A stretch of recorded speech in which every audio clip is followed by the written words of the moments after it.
चीतों की मौत के साथ एक और चीज चर्चा में है। उनके गले में बंधी हुई एक रेडियो कॉलर जो 2 चीतों की जान ले चुकी है। खबर है कि एक और चीता जिसका नाम पवन है, पवन नाम का चीता है, जो उसके गले में भी इन्फेक्शन हो गया है। यहाँ जो मैं पट्टे की बात कर रहा था, पवन के अलावा 2 और चीते हैं, गौरव और शौर्य। बहुत शानदार नाम है। ऐसी ही बीमारी उनमें भी देखी जा रही है। तो क्या रेडियो कॉलर चीतों के लिए खतरनाक है? इस बात की भी सॉलिड इन्वेस्टिगेशन करना जरूरी था और हमने की भी कि ये पट्टे हैं क्या।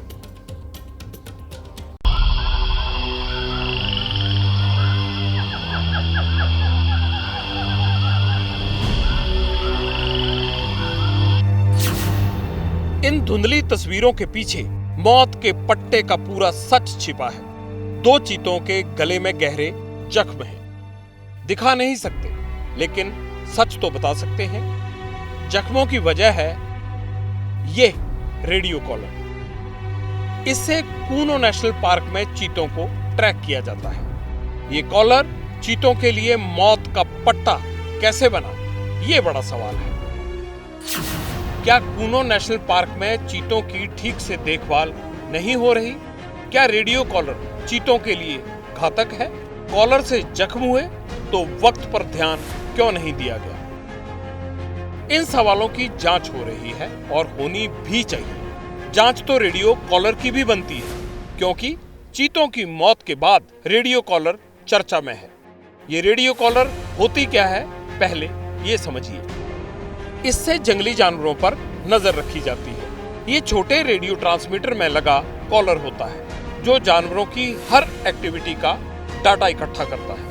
रेडियो कॉलर जीपीएस से लैस होती है ताकि चीते की लोकेशन का पता लगाया जा सके। रेडियो कॉलर के चर्चा में आने की एक और वजह है। दावा है कि चीतों को बाघ की कॉलर पहनाई गई थी, जो गर्दन पर घाव की वजह बनी। ये घाव कैसे हो सकते हैं, इसका सच भी हमने खंगाला। सैटेलाइट बेस्ड रेडियो कॉलर्स है। इसकी बेल्ट सिंथेटिक होता है। यदि हम लेदर बेल्ट यूज करते हैं, लेदर बेल्ट में सैगिनेस हो जाता है, पानी को सोख लेता है।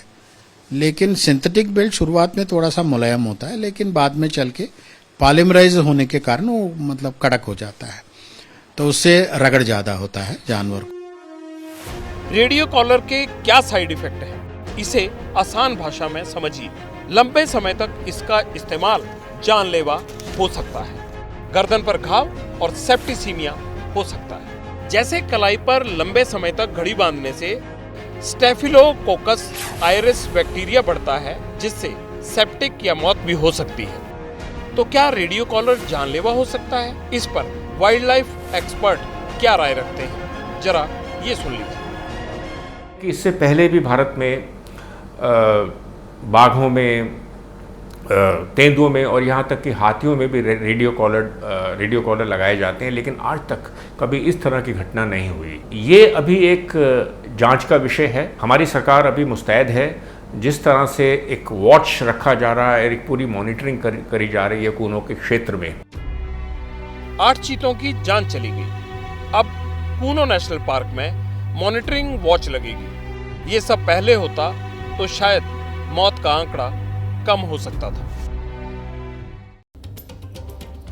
जैसे हमारे हाथ में एक घड़ी बंधी होती है और नीचे व्हाइट कलर का निशान पड़ जाता है ना, हम लगातार बांधते हैं, बिल्कुल ये वैसा ही मसला लगता है। लेकिन इनको घाव हो रहे हैं और उससे इन्फेक्शन हो रहा है। कहीं ऐसा तो नहीं है कि कूनो में जो चीते छोड़े गए हैं उनको वही कॉलर पहना दिए गए हों जो टाइगर के लिए तैयार किए गए हों? ऐसा हो सकता है, कई बार हो जाता है। लगता है कि क्या फर्क पड़ेगा। अगर ऐसा है तो ये वाकई गंभीर मसला है, क्योंकि चीतों की स्किन और बाघ और तेंदुए की तुलना करें तो उनकी चमड़ी से अलग होती है। चीतों के स्किन पर बाघों से ज्यादा रोए होते हैं। जैसे रोए खड़े हो जाना है, कहते हैं रोए ज्यादा होते हैं, इसलिए स्किन देर से सूखती है। उनकी स्किन देर से सूखने के चलते चीतों को इन्फेक्शन का खतरा भी ज्यादा होता है। अगर रेडियो कॉलर बाघों के लिए बनाए गए हों तो उनका वजन भी चीतों के लिहाज से ही होगा। ऐसा नहीं है कि ए का बी को पहना दिया, बी का डी को पहना दिया। अब तक की पड़ताल में यह बात सामने आ चुकी है कि रेडियो कॉलर से चीतों की गर्दन छिली है, यहां से ये तय हो गया है। अब सवाल यह है कि एक्सपर्ट इसका क्या हल ढूंढते हैं और इसके बारे में क्या बोलते हैं, उनकी राय हमने ली है। जानवर की जो वेट है उससे जो रेडियो कॉलर जो पहनाते हैं वो 2% से ज़्यादा वेट नहीं होना चाहिए। तो रेडियो कॉलर का जो बेसिक इंस्ट्रूमेंट है एक इलेक्ट्रॉनिक इंस्ट्रूमेंट है, उसके साथ एक बैटरी होता है। उसको हम किस में पैकेज करते हैं, या हम सिंथेटिक मटेरियल में पैकेज करते हैं, चूँकि बांधना पड़ता है उसे, जैसा अपना घड़ी बंधा हुआ है। ये बहुत सारे जो रेडियो कॉलर्ड इक्विपमेंट्स हैं, मतलब आज की स्थिति में भी शायद इंडिया के हिसाब से नहीं बनते। इन चीतों की मौत से जुड़े कई सवाल मेरे जहन में भी हैं और कई वजहें भी हैं। वाइल्ड लाइफ एक्सपर्ट बताते हैं कि एक जगह से दूसरी जगह ले जाने वाले चीते बहुत तनाव में रहते हैं। जब हम भी अपना घर बदलते हैं तो थोड़े हालात अलग होते हैं, उसी तरह से इनकी हालत होती है। चीतों पर माहौल बदलने का असर होता है, इंसान की तरह ही है ना, आखिर है जानवर लेकिन इंसान की तरह ही है। तनाव में चीते शिकार नहीं कर पाते, ब्रीडिंग भी नहीं होती, ऐसे में उनकी मौत हो सकती है। पता नहीं होता ना शिकार कहाँ है। कूनों की परिस्थितियां अफ्रीकन चीतों के लिए मुफीद है, वो अपने यूज्ड हुए हैं उनके, लेकिन अगर बदलने का फर्क चीतों पर पड़ा, यानी जो बदला है उनका माहौल बदला है, वहां की बजाय यहाँ पे जगह बदली है, इसका जवाब भी हमने ढूंढने की कोशिश की। कोई सवाल नहीं छोड़ा, हर एक्सपर्ट के पास गए हम। अंदर भी जो चीतों के बच्चे का जो मोर्टेलिटी रेट है, जिसको कहना चाहिए मृत्यु दर, वो करीब 80% की है। मतलब जंगल में वन के अंदर 10 में से 8 शावक वयस्क हो ही नहीं पाते, वो उनके जीवन का अंत हो जाता है। और उसी तरह जो चीते हैं वयस्क होने के बाद भी, बड़े होने के बाद भी, उनका जो मोर्टेलिटी रेट है करीब 50% का ही है, यानी कि 2 में से 1 चीता ही बचता है।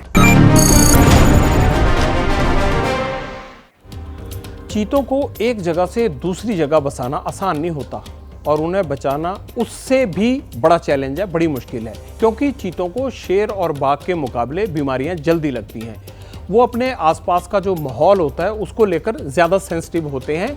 ये वो बातें हैं जो सबको पहले से पता थी। इसके बावजूद अगर चीतों की मौत होती है तो ये मामला वाकई संवेदनशील है। मेरे जैसे आदमी को ना पता हो तो अलग बात है, लेकिन जो इसके एक्सपर्ट हैं या जो इनसे डील करते हैं उन्हें तो पता होनी चाहिए ये बातें। ऐसा बिल्कुल नहीं होना चाहिए था। जैसे ही घड़ी का काटा दोपहर 2:30 पे आए, बबीता जी का दिल सास बहू साजिश के लिए मचल जाए। और ये है इनकी बहू, पूरे दिन ऑफिस की टेंशन हो जाए गॉन जब ये करें अपना फेवरेट शो फ्री टाइम पे ऑन। इनकी तरह आप भी देखें अपना फेवरेट शो अपने टाइम पर और डाउनलोड कीजिए एबीपी लाइव ऐप अपने स्मार्ट टीवी पर।